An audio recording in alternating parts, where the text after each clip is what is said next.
What's up guys, welcome back to another video. We're working on Little Monster again, and when we're working on Little Monster we have a monster, so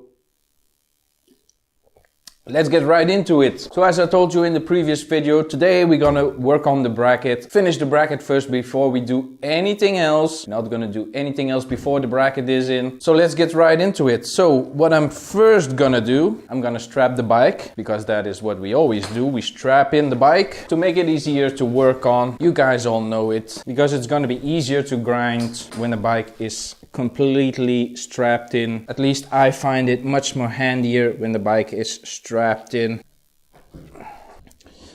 Nice and sturdy. Now this is the bracket that I'm gonna cut out. There's no use for it, with the third brackets going in here, these two, and this one here for mounting the gas tank. Also we have this one in the back. I'm not gonna cut this right away. I maybe cut this at a later time to see what I can do with the rear end. But this got to go. This is got to go out of here. We don't need it anymore, and it's just gonna be a hassle, and it's not gonna look nice with all brackets right here. 3 brackets for the seats and 3 for the sturdiness. That's too many. So we're gonna cut it down and just make it 5. Also, I'm gonna clean up the frame here for welding. On all my other welding, I didn't clean up the frame right away. I made the whole stuff and then I had to remove everything to clean the frame back up. So I'm gonna be productive today. I'm gonna do that right away. So let's just get into it, get the grinder out there and take that bracket out and clean up the frame.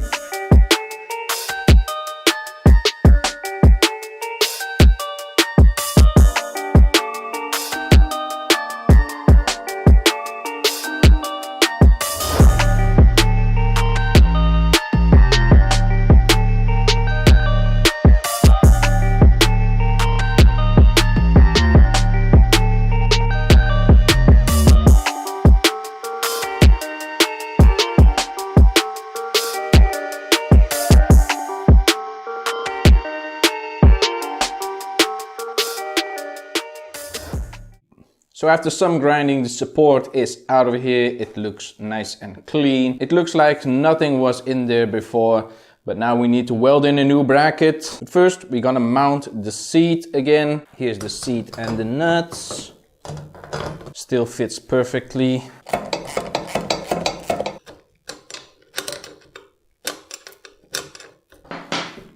Okay, the seat is on there. Let me check. Yeah, it still flexes, so the support is really needed. But now that the seat is in there, let me check if I can install the gas tank without taking the seat off. Oh yeah, that works. So now we know that if we need to take off the gas tank, we don't need to take off the seat. That's pretty helpful. Now there isn't a lot of room in here to put the bracket. Not a lot of place for welding either. Now for material I have 2 options. One is a small little plate, but it's fairly thick. Option 2 is a little bit larger than the first one. As you can see, it's like a centimeter wider, but it's really thin. Now I could use the smaller plate, but because this is very thin material, I'm probably better off using the thin material because heat transfer and whatever. And I don't want to blow a lot of holes. Now I'm gonna have to bend this to get it in there because it still rattles a little bit. So I'm gonna bend it just right here. I'm probably not gonna do it straight. I'm gonna put it on an angle, and yeah, hopefully this will work out. But I'm gonna do the first bend. That's gonna be pretty easy. I think I'm gonna bend it like a centimeter or whatever, because I don't have a bender right here. This is thick material to bend with just a hammer. We will see.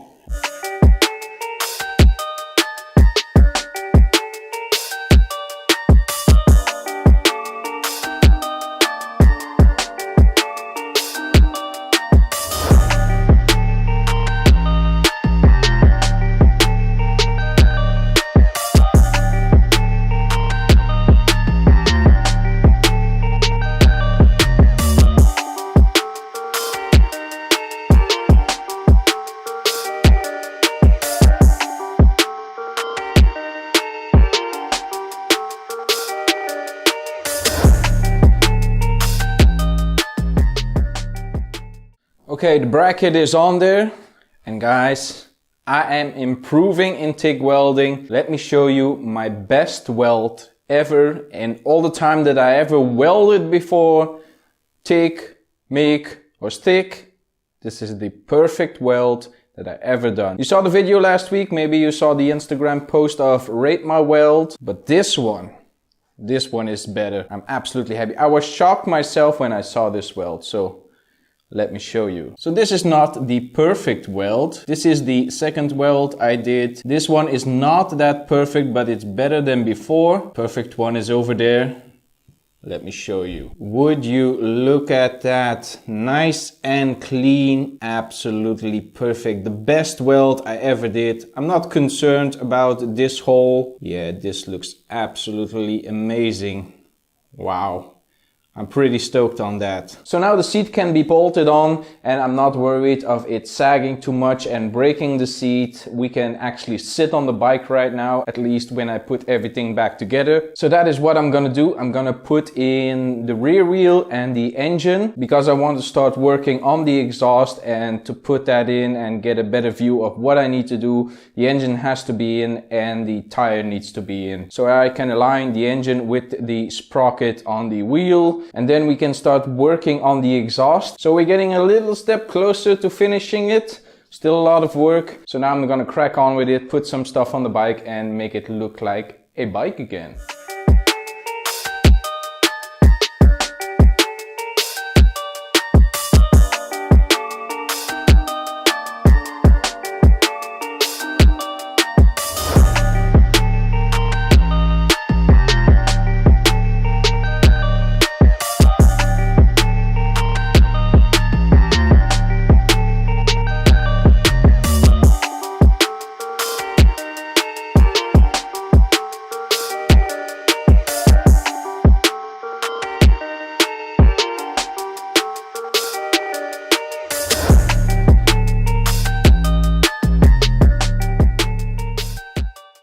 So I put the engine in it and the wheel. I stuck on the exhaust to see how it's gonna look, and it's gonna look pretty great. Yeah, it's not correctly, but just for looks and just for seeing how it's gonna be when it's fully welded on. But of course, there's still another problem and I have to weld again. Wasn't expecting this. Well, I was, but not at this point. The engine bracket is totally wrong. So like on everything on this bike, everything is misaligned. I lined up the front sprocket with the back sprocket, and when I put on this plate, as it would sit normally, I mean, there's a gap. So that means the engine is going to be pulled to that side. It's not a natural position. So I'm going to have to remove this bracket, put this on, make another bracket, weld it on. But to get it out clean, I'm going to have to remove the engine again. So I'm just going to do that quickly, get the engine back out of there, grind away that bracket, clean up the frame, reinstall the engine, line it up, make a bracket and weld it on. I wasn't expecting this, but that's the way it has to go. I want this engine to sit perfectly and fit nice and be sturdy enough. So yeah, that is just what we got to do. Sometimes things come up and you have to work around it. So yeah, those are the things that can happen. Wasn't expecting it this early. Maybe in a later stage I would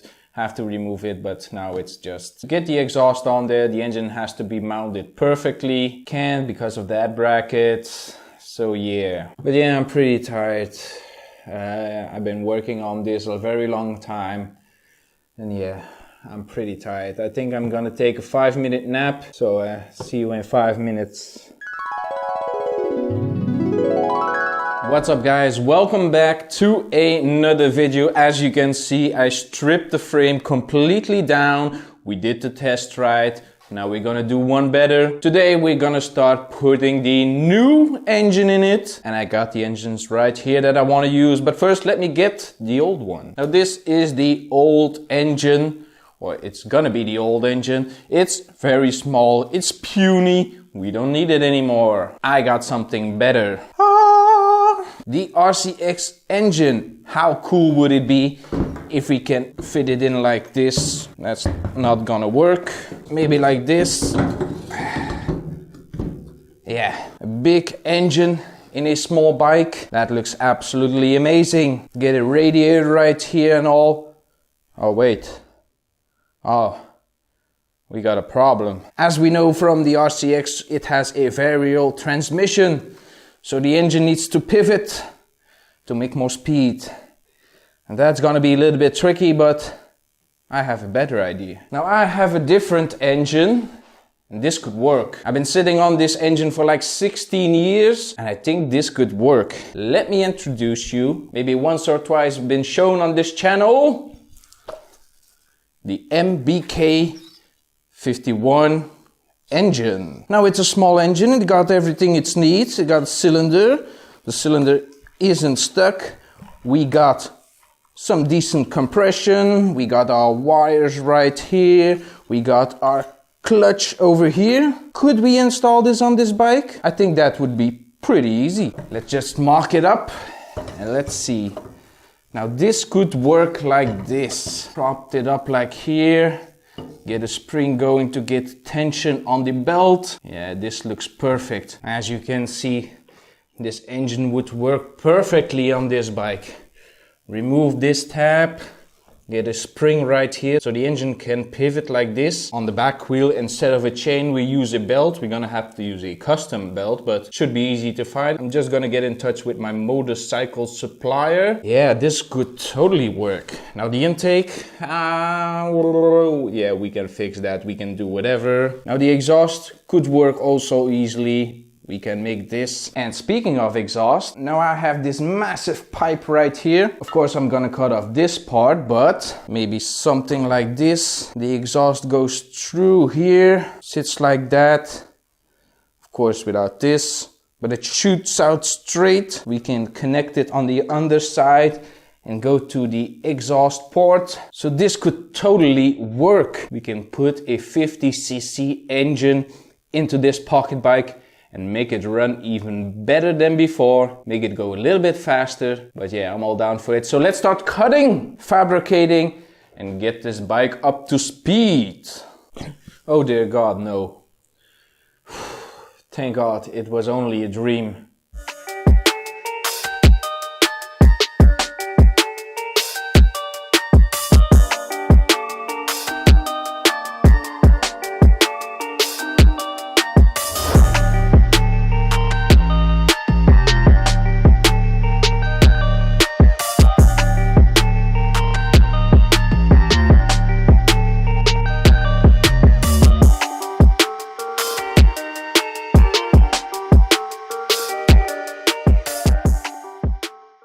So I just whipped up a quick little bracket and I mounted some stuff on the bike. It looks like a bike again. So here it is. Well, it's all loose. Nothing is really bolted on. I just wanted to see how the bike is looking. I have to say, it looks pretty amazing. Now, this is the bracket that I made the motor mount. The engine is now completely where it needs to be. It's aligned with the back sprocket. It looks pretty nice. This from the other side. Nothing is really connected. Even the fuel line goes over here. Still need to put on the pull starter. Still have to make the pull starter work again. But yeah, it looks pretty fine. I'm pretty happy about it. Now, the craziest thing about this bike is we done a lot of work. I think this is the 11th or the 12th video I done on this bike. And when you look at it, nothing actually changed. Just that plastic stuff, that's gone. Nothing really changed. But now comes the fun part. Now comes the exhaust. Exhaust, where are you? Here you are. So this is gonna go something like this. Of course, with this right here. I think I'm gonna have to cut it down a little bit because if I look where the bend is and where it's gonna line up, remember there's still an end piece right here. That's gonna be really close to the tire. Also, the ground clearance is gonna be, yeah, it's gonna be a fitment, all right. But it's gonna look cool. It's gonna look great. If you look at it with the engine right here, nice and perfect. Now, as you may have seen, I took off the old carburetor. Carburetor right here. This is the old carburetor that was on here. Pretty janky. It is a Ciao carburetor. It is a 10 carburetor. So the opening is 10. Now I got a better carburetor. Well, better. Some may say not that better, but absolutely bigger. So this is the carburetor that I'm gonna put on the bike, and as I can see right now, there's maybe gonna be a problem with something. The fuel line is on the other side, but maybe I can work around it. So this is gonna be in here. Maybe I can run the fuel line from here all the way over there. I'm not gonna change this one up. Now hold on, Semke. You told me you would run the bike stock. Why are you talking about putting the exhaust on and putting a new carburetor on? Now we all know what the bike sounds like.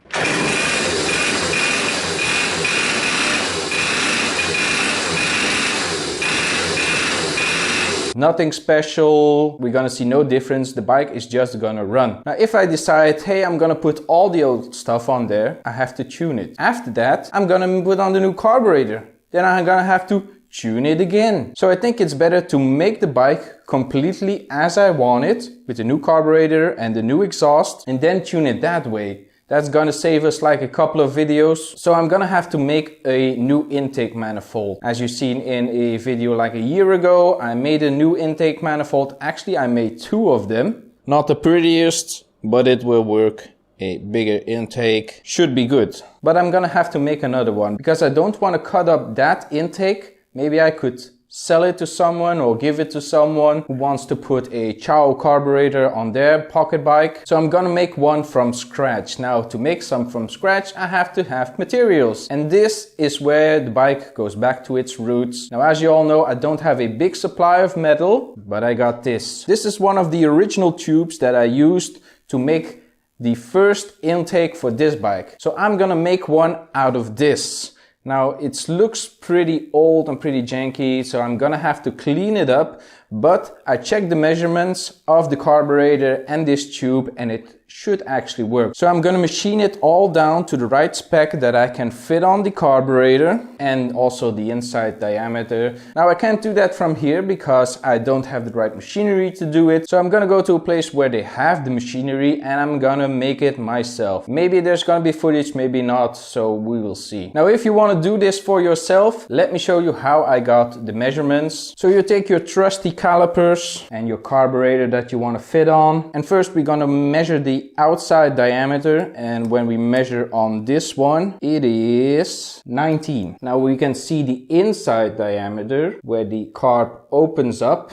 We're gonna measure that also, and that is 15. 19 outside diameter, 15 inside diameter. So with this tube we have 1 millimeter of clearance. If I'm gonna make it all nice and smooth and nice and perfect, it's gonna look absolutely amazing. And this is gonna be the right way to do it. So I'm gonna make this tube all nice and perfect so I can build the new intake manifold. Guess it's an intake manifold or a carb mounting system or whatever you want to call it. I don't care. I just want the bike to run with that carb. Now why do I want to use this carburetor and not stick with the Ciao carburetor? I think this one is better. It's a Delorto Shaw carburetor, a 15 mil carburetor. This is the carburetor I used on the RCX, so I know it works and I have jets for it. It's a brand new carb, and the Ciao carb is an old carb and I wanted to use a new one. So if I ever want the RCX to run again, I can just buy this carb for like 35 euros. Then this one can stay on the pocket bike and the RCX will run with a brand new carb when we get to that stage when Little Monster is ready to run and it's all done. So a lot of work, a lot of progress, not a big change, but certainly a step in the right direction. So I hope you guys enjoyed these videos. I certainly do. I think about this bike every single day of the week, what I'm gonna do, how I'm gonna film it, what I still need to get and how I'm gonna finish it, and of course how it's gonna ride. So that's gonna be it for this video, guys. Hope you enjoyed it. Be sure to leave a like and a comment down below. Follow me on Facebook, Twitter and on Instagram. And if you're not already subscribed yet, subscribe to the channel. I really appreciate it, and I will see you in the next one.